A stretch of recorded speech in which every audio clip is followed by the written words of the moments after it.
Dando continuidade, a gente vai falar sobre os conceitos de identidade, subjetividade, enfim.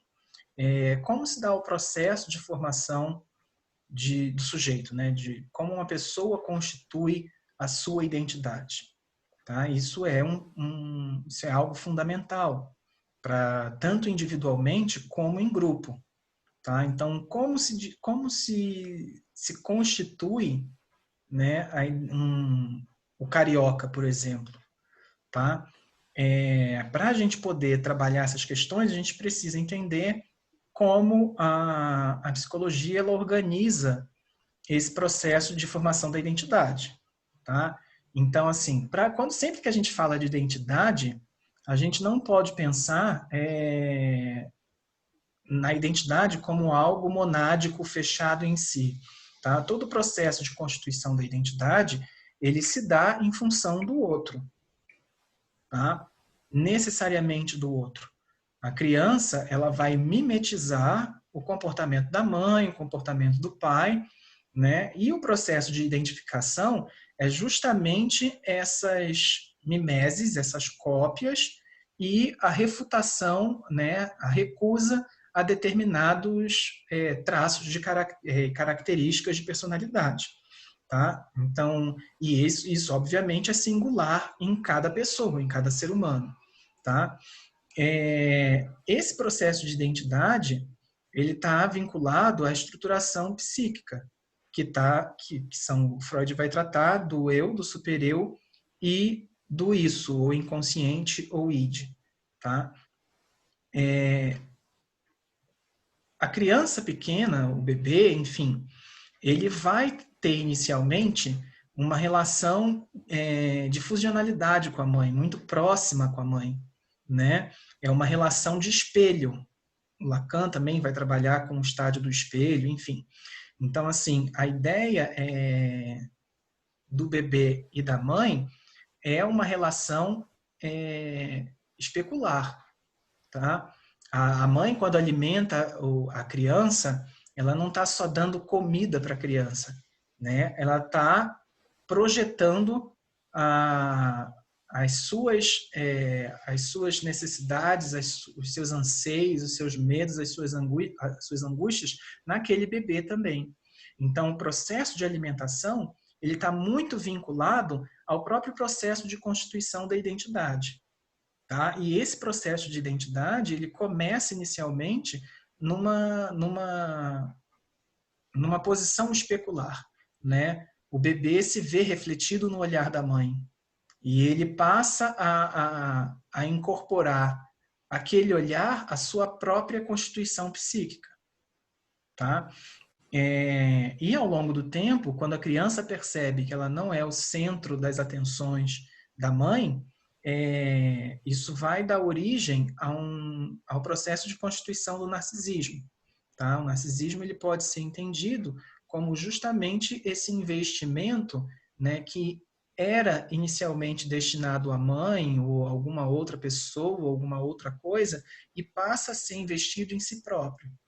Então, o narcisismo ele passa como um processo de constituição da própria identidade, né? Como autoproteção do sujeito, como autopreservação, né? E essa relação entre mãe e filho é uma relação fundamental, tá? Porque por conta da geração, por conta da alimentação, enfim. Só que a criança, ela enxerga a mãe como um objeto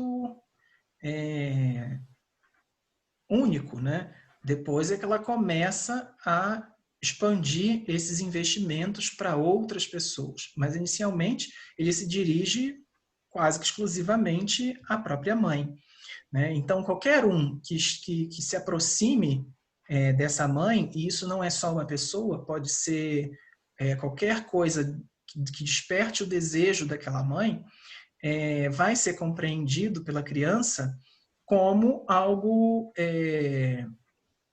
como menos mãe, né? Como algo que retira dela aquela fusionalidade, tá?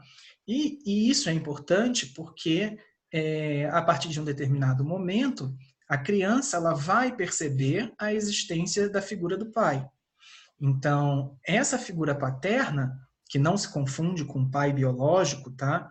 Essa figura paterna, ela tem uma função de constituir o mundo simbólico na criança, né? Porque a partir dessa ruptura fusional, dessa ruptura dual, é que há a inserção da criança na vida simbólica, tá? Ou melhor, passa a ter uma consciência, a criança passa a ter uma consciência dessa vida simbólica progressivamente. Porque o simbólico está lá, mas ele não é percebido por conta da relação especular. E esse simbólico ele é percebido justamente por meio da linguagem, tá, gente? Não necessariamente uma linguagem verbal, pode ser muitas das vezes uma linguagem não verbal. Então esse simbólico ele está ali latente, mas quando aparece essa figura do pai, entendida como o terceiro elemento dessa relação, né, deixa de ser uma relação mãe-filho e passa a ser uma relação mãe, pai e filho, né, isso possibilita a entrada da criança no mundo simbólico. E isso é importante porque esse mundo simbólico ele vai trazer duas normas fundamentais para a criança. A primeira é a proibição do incesto, né? A criança, a mãe não será o objeto do desejo dessa criança e, num plano simbólico, tá, gente? E, obviamente, a ideia da latência de que a criança ela não tem condições, ainda que queira, de satisfazer o desejo da mãe. Então, isso cria uma diferenciação entre as gerações, né? Aí a ideia de quando você crescer, você vai ser alguma coisa, tá? Então, esse adiamento da relação de desejo com a mãe, ela vai ser expressa de outras formas quando a criança entrar na adolescência, na vida adulta, enfim. Mas essa relação triádica ela é fundamental porque ela reflete a inserção do sujeito no mundo do simbólico. Tá? A ideia do símbolo ela está vinculada à ideia de compartilhamento. Tá? É justamente a entrada no simbólico que faz com que haja a falta. Tá? E aí a gente pode entender a falta como desejo. Tá? O desejo é sempre falta de algo. Tá? Então, assim, quando a criança ela se insere nessa estrutura simbólica, ela se insere no mundo do desejo, ou seja, no mundo da falta, no mundo da incompletude. Ela se vê incompleta e ela vai completar isso ao longo da sua própria vida de várias formas. Tá? Esse desejo ele tem uma vinculação inicial muito forte com uma necessidade, tá?